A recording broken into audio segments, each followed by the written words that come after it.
बेरोजगारी शब्द सनातनियों में तो था ही नहीं। यह है बिहार सरकार में श्रम संसाधन मंत्री जीवेश कुमार। बिहार की जनता को रोजगार मुहैया कराना इनका दायित्व है, लेकिन मंत्री जी के हिसाब से सनातन धर्म में बेरोजगारी जैसा शब्द ही नहीं। बेरोजगारी शब्द सनातनियों में तो था ही नहीं। लेकिन बात यही नहीं रुकी। मंत्री जी तो ये कहने लगे कि पहले बेरोजगारी इसलिए नहीं होती थी क्योंकि पुराने समय में माँ के गर्भ में ही बच्चे का रोजगार जो था वो तय हो जाता था। आज व्यवस्था बदल गई है और इसीलिए बेरोजगारी है। जीवेश कुमार वैशाली जिले के महनार में आत्मनिर्भरता को लेकर एक सेमिनार में पहुंचे थे। सेमिनार में मंच पर जब बोलने की बारी आई तो मंत्री जी ने बिहार में 20 लाख रोजगार के सवाल पर ये हैरान करने वाला बयान दे दिया। बेरोजगारी शब्द सनातनियों में तो था ही नहीं। सनातनियों की परंपरा ऐसी बनी हुई थी कि माँ के पेट में ही बेटे का रोजगार तय हो जाता कि धरती पर आएगा तो ये क्या काम करेगा। ये तो शब्द ही जो रोजगार बेरोजगार है, ये हिंदी का शब्द नहीं है। हमारे यहाँ इसकी कल्पना ही नहीं थी। हमारे यहाँ कोई बेरोजगार होता ही नहीं था। और भगवान ने जो स्किल डेवलपमेंट किया उसका उदाहरण मैं बता रहा हूँ। समयाभाव है, आगे भी जाना है। खुद मंत्री जी की बात करें तो उनके पिता स्वर्गीय राम कृपाल मिश्रा एक शिक्षक थे, लेकिन जीवेश ने पढ़ाई करने के बाद पिता का पेशा ना अपनाकर दवा व्यवसाय शुरू किया। फिर वो समाज सेवा और बाद में राजनीति में आए। यहाँ पर तो उन्हें अपने सनातन धर्म की ये बात याद नहीं आई।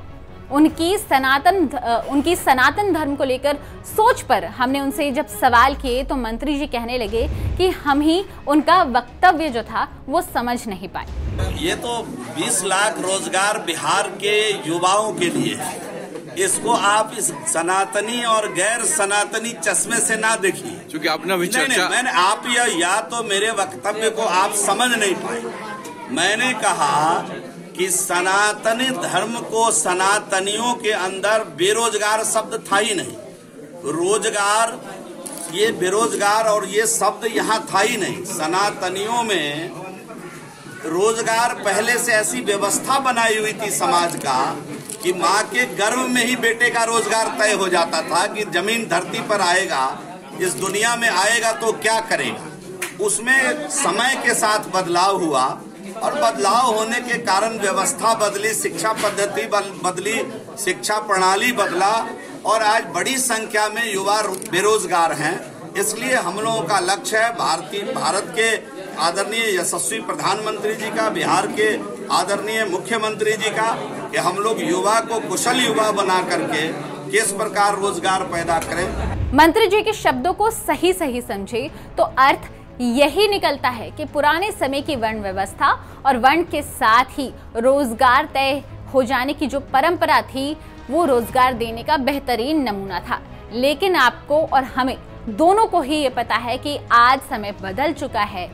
राजा का बेटा राजा बनेगा ऐसा जरूरी नहीं। ऐसे में मंत्री जी का ये बयान बेहद हैरान करने वाला है। जिस मंत्री की तरफ 20 लाख रोजगार पाने के लिए बिहार की जनता टकटकी लगाए बैठी है, वही इस तरह के बयान देंगे तो रोजगार का सपना टूटता ही नजर आएगा।